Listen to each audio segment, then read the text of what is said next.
অসম সাহিত্য সভাৰ ৬৭তম পূৰ্ণাংগনাৰায়ণপুৰ অধিৱেশনৰ স্মৃতি গ্ৰন্থখনৰ ১ নম্বৰ অনুসন্ধান কাৰ্যালয়ৰ কাষত আৰু বাণিজ্য মেলাৰ সতীৰ্থ বুক ষ্টলত ৰেহাই মূল্যত বিক্ৰী কৰি থকা হৈছে।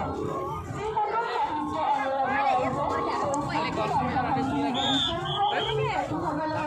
সংগ্ৰহ কৰিব পাৰে।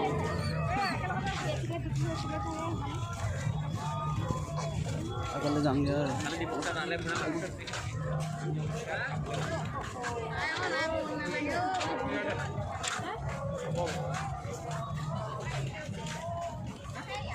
আমি গাড়ী